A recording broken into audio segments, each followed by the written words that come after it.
छुट्टियों में जो शब खून मारने की कोशिश की गई उसका बरवक्त जवाब जो है वो आज प्रेस कॉन्फ्रेंस की सूरत में इन्होंने यहाँ पे अरेंज किया और मीडिया के दोस्तों के भी शुक्रगुजार हैं कि वो इस कौमी इशू के ऊपर, आइनी इशू के ऊपर आज यहाँ पे मौजूद हैं। सबसे इम्पोर्टेंट बात इसके अंदर ये है कि आर्टिकल 182 की ज़रूरत कब पेश आती है। हामिद खान साहब ने उसमें थोड़ी सी रोशनी डाली।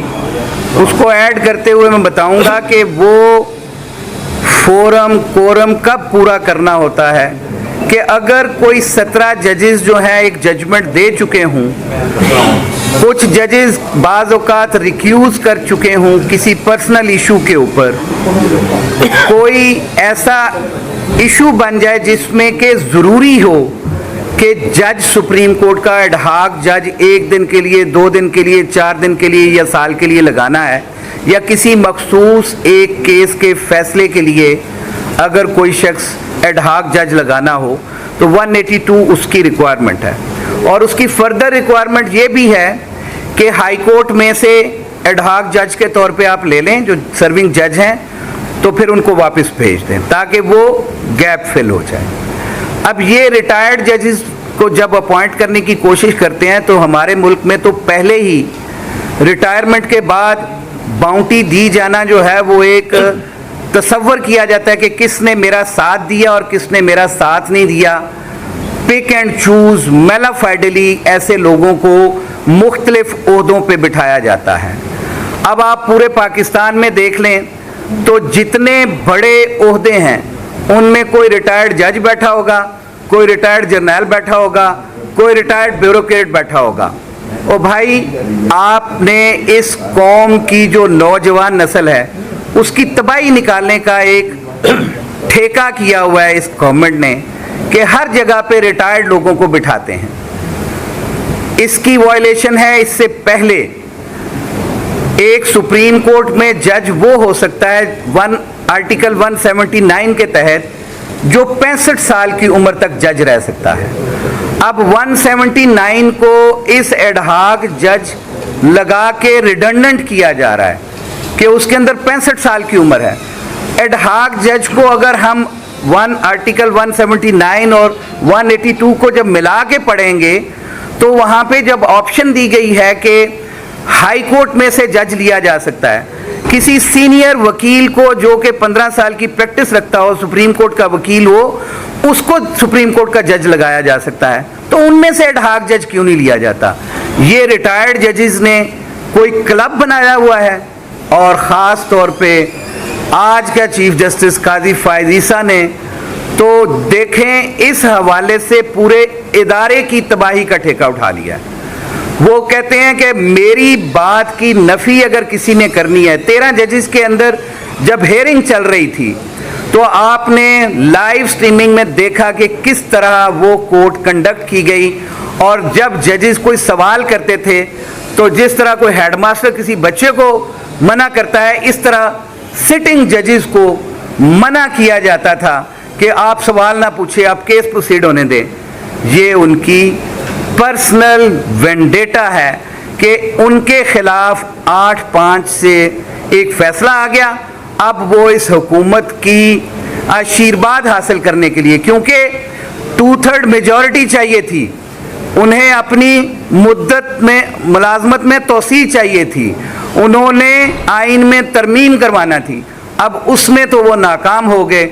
अब उसका एक नया तरीकाकार इख्तियार किया जा रहा है कि उस जजमेंट को सेटिसाइड करवाने के लिए ये रिटायर्ड जजेस रख के उनसे अपनी मर्जी का को फैसला लेना चाहिए। उनकी अपनी जजमेंट मौजूद है कि रिव्यू में सिर्फ वही जजेस बैठेंगे।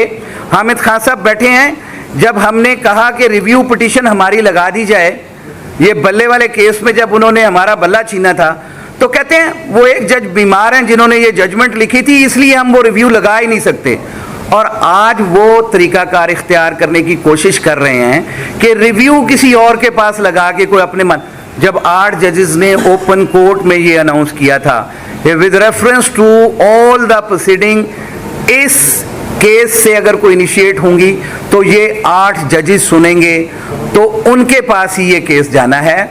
इस तरह के भोंडी हरकतों से हमारा एक मुकद्दस इदारा है सुप्रीम कोर्ट, जो पूरे पाकिस्तान में लोगों को इंसाफ फराहम करने के लिए बनाया गया, ये लिटिगेंट्स का इदारा है जहां से लोग अपने मुकदमात का फैसला चाहते हैं।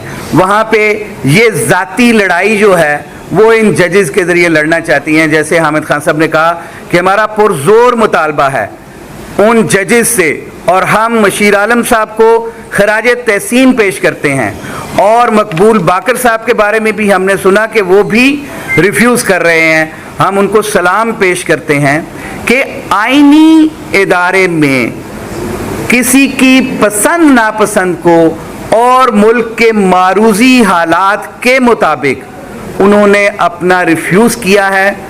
इससे हमें रे ऑफ होप मिलती है। लोग आज़ाद मनश मौजूद हैं, उन केसेस का फैसला नहीं किया जा रहा अभी। बट जैसे जुल्फ़िकार साहब ने कहा कि 24 जजेस लाहौर हाई कोर्ट में जिनका तयन बाकी है, लेकिन यहाँ पे जजेस की अपॉइंटमेंट के लिए जेसी की मीटिंग नहीं बुलाई जा रही, एडहॉक 4 जज लगाने के लिए बुलाई जा रही है। इसी तरह से सिंध हाई कोर्ट में जजेस की तादाद पूरी नहीं है, पेशावर हाई कोर्ट में जजेस की तादाद पूरी नहीं है, तमाम हाई कोर्ट में जजेस की तादाद पूरी है। क्या यहाँ दूध की नहरें बहना शुरू हो गई हैं? यहाँ इंसाफ मुकम्मल हो चुका है? यहाँ पे पेंडेंसी ख़त्म हो गई है? यहाँ पे अपॉइंटमेंट्स नहीं है, बल्कि जहाँ कोरम पूरा हो चुका है 17 जजेस का, वहाँ एडहॉक जजेस लगा के वो अपनी पसंद के फैसले चाहते हैं कि अपनी नंबर गेम पूरा करना चाहते हैं। पूरे मुल्क में पाकिस्तान बार कौंसिल के 7 मेंबर ने जुडिशल कमीशन को भी लेटर लिखा है, और हम आज प्रेस कॉन्फ्रेंस भी कर रहे हैं कि पाकिस्तान बार कौंसिल के ये 7 मेंबर, जिसके अंदर बलूचिस्तान से नुमाइंदगी हासिल है मुनीर काकड़ साहब की, सिंध से शहाब सरकी साहब और आबिद जुबैरी साहब हैं, केपी से ताहिर फराज अब्बासी साहब मौजूद हैं, पंजाब से मैं और अपना शफकत महमूद चौहान साहब, हम और आबिद साकी साहब ने हमने ये रिक्वेजिशन भी दी है कि फौरी तौर पे पाकिस्तान बार कौंसिल का इजलास तलब किया जाए। मेरी पाकिस्तान बार कौंसिल के मेंबर अख्तर हुसैन साहब से ये गुजारिश है कि जैसे उन्होंने पहले एडहॉक जजेस की अपॉइंटमेंट पे बतौर मेंबर जुडिशल कमीशन इख्तलाफ किया था, तब भी इख्तलाफ किया था, आज भी हम उनसे मुतालबा करते हैं पाकिस्तान बार कौंसिल के फोरम से वो इस बात को रिजेक्ट करें जुडिशल कमीशन के अंदर। और जुडिशल कमीशन से भी यही मुतालबा है कि इस जो प्रोग्राम है, जो काजी फायज ईसा साहब का प्रोग्राम है, इसको फेल करें और ख़त्म करें, क्योंकि इससे इस मुल्क में अनारकी फैलेगी। Thank you very much.